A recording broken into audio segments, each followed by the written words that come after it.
Наместо очекуваното ублажување во 2022, енергетската криза се продлабочи.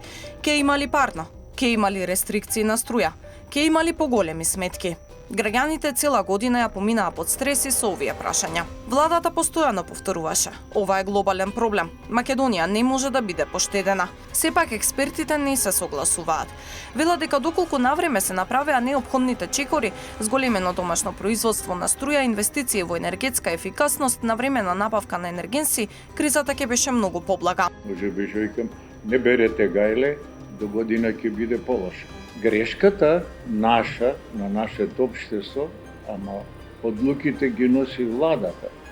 Поради тоа целата одговорност треба да ја насочиме кон владата или владите, затоа што навреме не обезбедија доволно производство на енергија. Македонија има голем проблем во секторот на енергетиката како последица на несоодветната активност во минатите неколку децени. Иако на секој 5 години се прави стратегија за енергетиката во Македонија, и предвидено е таму во тие стратегии што да се гради, какви хидроцентрали, термоцентрали, колку чинат, тоа не се направи. И сега последиците ги трпиме. И ќе ги трпиме и во следната, ме прашавте за следната година. Да, меѓутоа длабоко сме заглавени во овој сектор, бидејќи немаме доволно производство на енергија. Не набавивме газ на време, па купувавме месец за месец. Тето не проработи, а третиот блок на рек Битола трансформаторот го дочека дури во декември. Половина од капацитетите беа во ремонт, а ЕСМ трошеше милионски суми за увоз на струја. Македонија неподготвена ја дочека најтешката зима за која владата не подготвуваше дека ќе се случи со месеци. Ја еднаш што реков, владата наша се однесува како на еден фудбалски надпревар.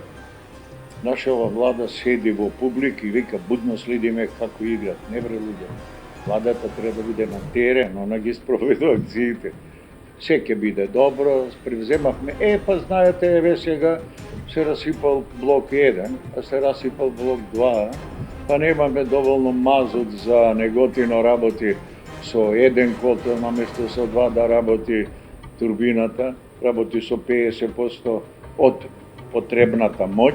Сега дојде зима, да се надеваме дека ќе има снегови, а на пролет да почне да има да се полнат акумулациите со вода, но пак зависиме од времето, со еден збор пак од Господ зависиме дали ќе ни се смилува. Експертите сметаат дека мора и да се направат инвестиции за енергетска ефикасност. Иако изминатава година бизнисот постојано бараше олеснување во процедурите за поставување на фотоволтаици, владата тоа го направи дури во есента кога и не можеше да се искористи сончева енергија, а до МЕПСО пристигнале 10 пати повеќе барања отколку што може електропреносниот систем да спроведе мега.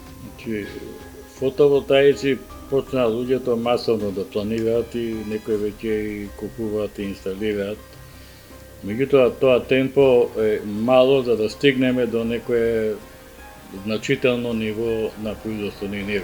Со тие фотоволтаици се добива под наводници, ќе кажам, нестабилна енергија. Значи, само кога има сонце, еве и во зимно време, многу малку ја има таа енергија.